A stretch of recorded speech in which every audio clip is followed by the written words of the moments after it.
តោះបងប្អូនអញ្ចឹងយើងទៅឆាបាយក្តាមបងប្អូនគ្នាបងប្អូនហើយបាយក្តាមគឺខ្ញុំឆាឲ្យកូនសិស្សមើលផ្ទាល់តែម្ដងហើយក្តាមបងប្អូនយើងសាច់ក្តាមយើងទិញសាច់ក្តាមគីឡូហ្នឹងបងប្អូនតែនេះខ្ញុំទិញក្តាមមកមូលមកបកឲ្យកូនសិស្សឆាកូនសិស្សមើលទេបងប្អូនណា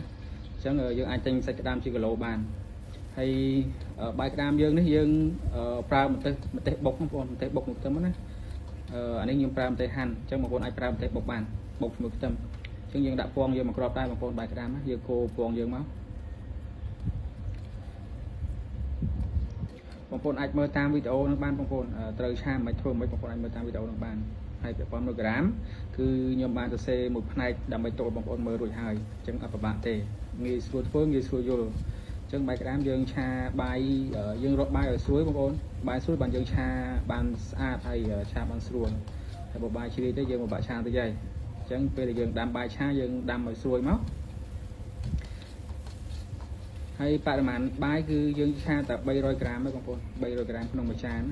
អញ្ចឹងតែប៉ុណ្្នឹងបានហើយបងប្អូនលើសហ្នឹងគឺបងប្អូនត្រូវបន្ថែមសោះឲ្យឬក៏វាធ្វើឲ្យសោះយើង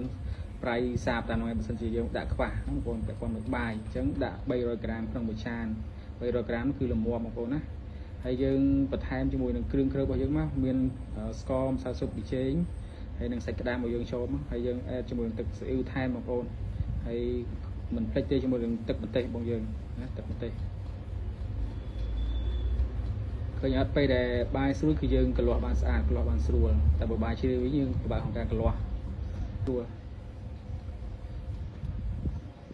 អញ្ចឹងយើងអេដបន្ថែមជាមួយនឹងខ្ទឹមបំពងយើងចូលខ្ទឹមបំពងនេះយើងពងឲ្យស្អាតបងប្អូនពងឲ្យស្អាតឲ្យស្រួយបានយើងដាក់ជាមួយបាយយើងទៅគឺវាត្រូវតែបើសិនជាយើងពងខ្លោចឬក៏យើងពងស្រាយគឺពិបាកហើយយើងអេដជាមួយស្លឹកខ្ទឹមរបស់យើងចូលបាយក្តាមគឺមានតែប៉ុណ្្នឹងបងប្អូនអត់ពិបាកក្នុងការធ្វើទេងាយស្រួលហើយពាក់ព័ន្ធមួយការរៀនផ្ទាល់បងប្អូនចង់រៀនផ្ទាល់ក៏បានដែរណារៀនផ្ទាល់វាថ្លៃជាងយើងរៀនតាមអនឡាញព្រោះសារយើងចំណាយក្នុងការប្រើប្រាស់ច្រើនអញ្ចឹងបើសិនជារៀនតាមអនឡាញគឺវាធូរថ្លៃជាងបងប្អូនតែចេះដូចគ្នាអត់ពិបាកទេងាយស្រួលយល់ងាយស្រួលធ្វើចេះដូចគ្នាបងប្អូនណាចេះដូចគ្នា